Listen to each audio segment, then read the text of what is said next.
કેમ છો બાળકો? જય હિન્દ, વંદે માતરમ. ધોરણ 10 સામાજિક વિજ્ઞાન વિષયની અંદર પાઠ 8 કુદરતી સંસાધનો આપણે જોઈ રહ્યા છીએ. જો બાળકો તમારે આ સુંદર મજાનું પુસ્તક ખરીદવું હોય તો 92 74 30 50 આ મોબાઈલ નંબર ઉપર સંપર્ક કરી તમે પુસ્તક નોંધાવી શકો છો. ચાલો હવે આપણે આપણા પ્રશ્ન તરફ આગળ વધીએ.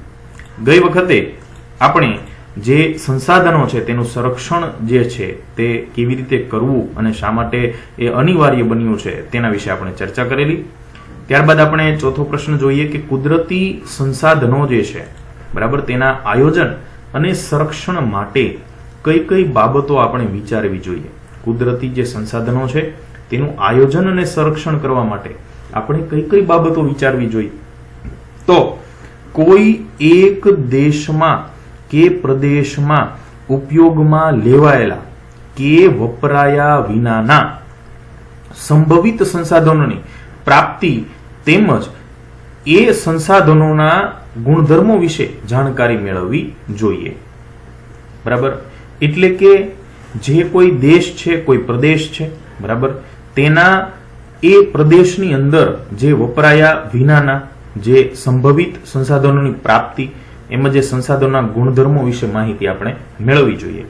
જે સંસાધનો મર્યાદિત પ્રમાણમાં છે, જે ઓછા પ્રમાણમાં ઉપલબ્ધ છે, શું જે સંસાધનો મર્યાદિત પ્રમાણમાં ઉપલબ્ધ છે અથવા જે પુનઃ અપ્રાપ્ય છે, બરાબર, તેમનો વૈજ્ઞાનિક ઢબે શું કરવું જોઈએ? તેમનો વૈજ્ઞાનિક ઢબે એનો વિચાર વિમર્શ કરવો જોઈએ. એટલે કે તે હવે કેટલા વધેલા છે, તેનો ઉપયોગ કયા દરથી થશે, તો ક્યારે નાશ પામશે, આ બધી ગણતરી રાખી અને તે સંસાધનના બચાવ માટે કામગીરી કરવી જોઈએ. અનિવાર્ય હોય ત્યાં જ એ સંસાધનો વાપરવા જોઈએ. બરાબર છે.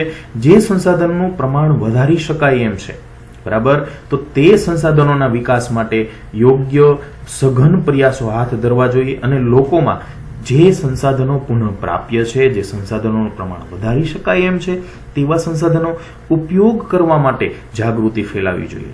જે સંસાધનો હાલમાં સસ્તા કે સુલભ હોય તેમને ફાવે તેમ વાપરવાને બદલે ભવિષ્યની જરૂરિયાત માટે કરકસર કરી તેમને સાચવવા જોઈએ. હાલમાં સસ્તા હોય પણ દાખલા તરીકે 20 વર્ષ પછી 25 વર્ષ પછી આપણને ખબર છે કે તેની અછત થઈ શકે એવી છે, તો હાલથી જ આપણે શું કરવી જોઈએ? ભવિષ્યની જરૂરિયાત માટે તે સંસાધનોમાં કરકસર લાવવી જરૂરી છે. જે સંસાધનો મર્યાદિત પ્રમાણમાં પ્રાપ્ય છે તેમને જાળવી રાખવા જોઈએ. જે અત્યારે આપણને ખબર છે કે અત્યારે ઓછા છે તો તેમને જાળવી રાખવામાં આપણે શું કરવી જોઈએ? આયોજન કરવું જોઈએ. તે મુજબના પગલાં ભરવા જોઈએ. ટેકનોલોજીનો ઉપયોગ કરી તેના વિકલ્પો શોધવા જોઈએ. જેમ કે આપણે વાત કરીએ કે પેટ્રોલ ડીઝલથી જે ગાડી ચાલે છે, બરાબર, તો પેટ્રોલ ડીઝલનો વિકલ્પ આપણે શું શોધ્યો? કે આપણે એવું કર્યું ભાઈ સૌર ઉર્જાથી જે કાર ચાલે, બરાબર છે, તો સૌર ઉર્જા દ્વારા કાર ચાલે છે, બરાબર, એવા પ્રયોગો થઈ ચૂક્યા છે. ઇલેક્ટ્રિક ગાડી પણ આવી ગઈ છે, બરાબર, ઇલેક્ટ્રિક 4 વ્હીલ્સ આવી ગઈ છે. તો આપણે શું કર્યું? ટેકનોલોજીનો ઉપયોગ કર્યો અને એના વિકલ્પો શોધ્યા. સંશોધિત સંસાધનો લાંબા ગાળે ફાયદાકારક બનશે. જે નવા શોધેલા સંસાધનો છે તે આપણને લાંબા ગાળે શું કરશે? ફાયદો કરશે. સરકારે સંસાધનોના સંરક્ષણ માટે કાયદા કે નિયમો બનાવી તેનો સખ્તાઈથી અમલ કરવો જોઈએ.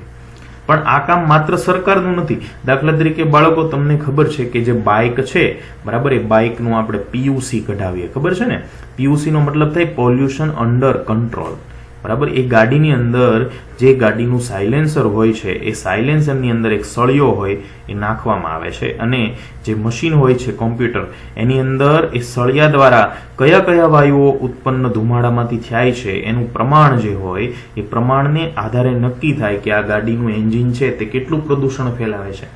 તો જે પીયુસી છે તેના અંક જે હોય એ અંકને ધ્યાનમાં લઈ જો ગાડી વધુ પ્રદૂષણ ફેલાવતી હોય તો એ ગાડીને ત્યાંથી નામ કમી કરાવવું પડે, ગાડી બંધ કરાવી દેવી પડે, એ ગાડીને ભંગારમાં દઈ એન્જિન એનું તોડાવી નાખવાનું, બરાબર, અથવા ગાડીમાં નવા પ્રકારનું એન્જિન ફિટ કરાવવાનું, બરાબર. આવા નિયમો છે, બરાબર, કે એ પ્રદૂષણ ન કરી શકવી જોઈએ. અહીંયા તો જે એકદમ ફૂલ ધુમાડો કાઢતી ગાડી હોય એનું પણ પીયુસી કઢાવીને જવા દે કે પીયુસી છે 6 મહિનામાં ચાલે, પીયુસી એક હોય, બરાબર, તો કે પીયુસી છે, હા છે, પીયુસીમાં શું લખેલું છે એની તારીખ કેટલી છે, એક્સપાયર નથી થઈ ગયું ને, ચાલો એક્સપાયર થઈ ગયું હોય તો દંડ ઉઘરાવો, ન થયું હોય તો જવા દો.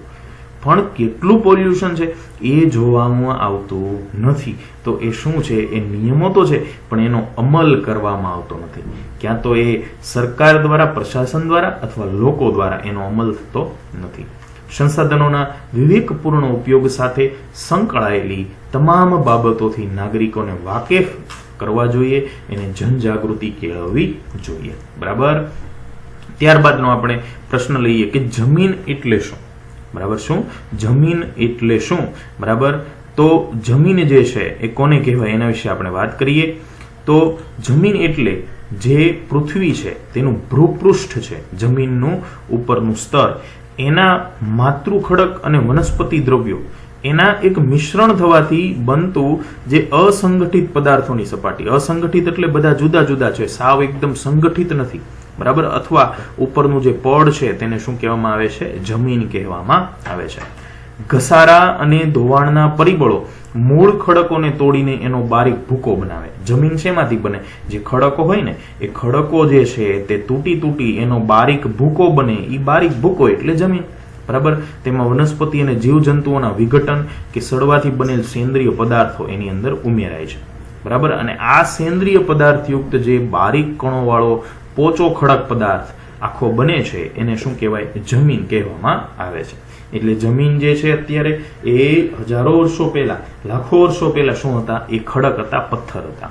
બરાબર. પણ ત્યારબાદ તેના ઉપર ઘસારો લાગવાથી જમીન બની છે. અને આ જમીન બનવાની જે પ્રક્રિયા છે એ તમે ધોરણ 9 ની અંદર ભણી ગયા છો કે કેવી રીતે જમીન બને છે. બરાબર છે. ચાલો ત્યારબાદનો આપણે એક નાનકડો પ્રશ્ન લઈ લઈએ કે જમીન નિર્માણની પ્રક્રિયા વર્ણવી, તેના પ્રકારો શેને આધારે પાડવામાં આવે છે તે જણાવો. તો જમીન નિર્માણ જે છે તે કેવી રીતે થાય? તો કે મૂળ ખડકોનું ખવાણ અને ધોવાણ. શું? મૂળ ખડકોનું ખવાણ અને ધોવાણ. હવે એ શેને લીધે થાય? તો આને લીધે કે તાપમાનમાં મોટા તફાવત, વરસાદ, હિમ, હવા, વનસ્પતિ, જીવજંતુ. તાપમાનમાં મોટા તફાવત કેવી રીતે? દાખલા તરીકે કોઈ ખડક છે, એના ઉપર સૂર્યપ્રકાશનો ફૂલ તડકો પડે છે. બરાબર. અને એ ખડક છે એ કોઈ પણ તત્વ હોય એ તાપમાન જ્યારે એને મળે ત્યારે તે શું કરે છે? થોડું વિસ્તરે છે. બરાબર. પછી તે ઠંડુ પડતા સંકોચાય છે. એ દરમિયાન જે ખડક છે એની ઉપરની પરત, સૌથી ઉપરની જે પરત હોય ને એ તૂટે છે. બરાબર. ત્યારબાદ વરસાદ એના ઉપર પડે છે. બરાબર. તેના ઉપર બરફ પડે છે. હવાનો ઘસારો લાગે છે. તમને એમ થાય હવાના ઘસારાથી વળી શું થાય? તો હવાનો ઘસારો જે હજારો વર્ષોથી લાગતો હોય તો વિચાર કરો. બરાબર. ત્યારબાદ વનસ્પતિ અને જીવજંતુ. વનસ્પતિની અંદર જે સૂક્ષ્મ એવી વનસ્પતિઓ હોય છે, જેમ કે અમુક પ્રકારની દ્વિઅંગી વનસ્પતિ. કઈ? દ્વિઅંગી વનસ્પતિ. બરાબર. જે ફર્ન કહેવાય, એને શું કહેવાય? ફર્ન. બરાબર. તો આ બધી પ્રકારની જે વનસ્પતિ છે, લાઇકેન છે. બરાબર. એના દ્વારા શું થાય છે? ખડકનું ધોવાણ થાય છે. જીવજંતુઓ પણ એમાં અસર કરે છે. બરાબર. આમ એ મૂળ પદાર્થ છે ખડક, એમાંથી ખવાણ અને ધોવાણથી જમીનનું નિર્માણ થાય છે. તેમાં જૈવિક અવશેષો, ભેજ, હવા વગેરે બધું ભળેલું હોય છે. જમીન ખડકો અને જૈવિક તત્વોનું કુદરતી મિશ્રણ છે. જમીન શું છે? ખનિજો અને જૈવિક તત્વોનું કુદરતી મિશ્રણ છે. તેમાં વનસ્પતિના વૃદ્ધિ અને વિકાસ કરવાની ક્ષમતા છે. જમીનની ઉત્પત્તિના સમયગાળા દરમિયાન તેની ઉપર જે તે પ્રદેશ છે તેની આબોહવાની વ્યાપક અને ગાઢ અસર થઈ હોય છે. તેને લીધે તે આબોહવાળા પ્રદેશમાં જે વિભિન્ન પ્રકારના ખડકોમાંથી બનતી જમીન લાંબા સમય પછી પણ એક જ પ્રકારની બને છે. જે તે વિસ્તાર છે ત્યાંની જે આબોહવા છે તે મુજબના એમાં જેમ કહેવાય કે પરિબળો છે તે અસર કરેલો છે. આમ જુદા જુદા પ્રકારની આબોહવા હોય તો જુદા જુદા પ્રકારની જમીનનું નિર્માણ થયેલું હોય છે. આમ જુદી જુદી આબોહવાને લીધે એક જ પ્રકારના માતૃ ખડકમાંથી બનતી જમીન પણ જુદા જુદા પ્રકારની હોય છે. જમીનના પ્રકાર છે તેના રંગને આધારે આબોહવા, માતૃ ખડક, કણ રચના, ફળદ્રુપતા વગેરેને આધારે પાડવામાં આવે છે. આ સાથે બાળકો આપણો અહીંયા ભાગ 3 જે છે તે કમ્પ્લીટ થાય છે. હવે ભાગ 4 ની અંદર આપણે આગળના પ્રશ્નો જોઈશું. જો બાળકો તમને આ સુંદર મજાના વિડીયો લેક્ચર જોઈને ઘણું બધું શીખવા મળતું હોય તો અમારી ચેનલ છે તેને લાઈક કરજો, સબસ્ક્રાઇબ કરજો અને શેર કરજો. ખૂબ ખૂબ આભાર. જય હિન્દ. વંદે માતરમ.